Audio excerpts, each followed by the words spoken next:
Hi. ഞാനും അങ്ങനെ ആ ഫേമസ് ആയിട്ടുള്ള one of the best film in 2025 ഞാൻ കണ്ടു. ഫ്രാങ്കൻസ്റ്റൈൻ മൂവിയാണ്.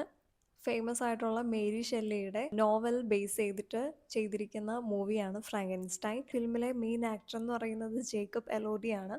ജേക്കബ് എലോഡിനെ അറിയാത്തവരായിട്ട് പ്രത്യേകിച്ച് ആരും ഉള്ളതായിട്ട് എനിക്ക് തോന്നുന്നില്ല. ദ കിസ്സിംഗ് ബൂത്തിലെയൊക്കെ മെയിൻ ഹീറോ. യെസ്, ആ പുള്ളിയാണ് ഇതിലെ മോൺസ്റ്റർ ആയിട്ട് വന്നിരിക്കുന്നത്. പറയാതിരിക്കാൻ വയ്യ, one of the best horror sci-fi poetic movie എന്ന് ഞാൻ പറയും. ഇതിലെ ഫസ്റ്റ് ഹാഫ് എന്ന് പറയുന്നത് ഒരു യങ് സയൻറ്റിസ്റ്റ് വിക്ടർ ഫ്രാങ്കൻസ്റ്റൈൻ, അദ്ദേഹം ഒരു അൺഓർത്തഡോക്സ് വേയിൽ ഒരു എക്സ്പെരിമെൻ്റ് ചെയ്തു നോക്കുന്നതാണ്. ആൻഡ് അതൊരു മോൺസ്റ്ററെ ക്രിയേറ്റ് ചെയ്യും. ആക്ച്വലി ഫസ്റ്റ് പാർട്ട് എന്ന് പറയുന്നത് through the eyes of scientist ആണ്. ആ ഒരു രീതിയിലാണ് സ്റ്റോറി പോകുന്നത്. ആൻഡ് സെക്കൻഡ് ഹാഫ് എന്ന് പറയുന്നത് through the eyes of monster.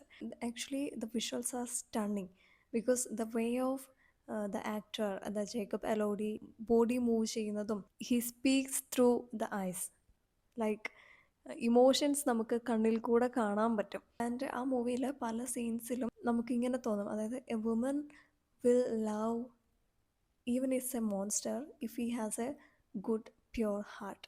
നമുക്കത് ഫീൽ ചെയ്യും. അതൊരു ബ്യൂട്ടിഫുൾ ഫീലിംഗ് ആണ്. ആൻഡ് എൻഡിങ്ങിലെന്ന് പറയുന്നത് ഒരു ഫാദർ സൺ ഇമോഷണൽ ഒരു ഫീലൊക്കെ വരുന്നുണ്ട്.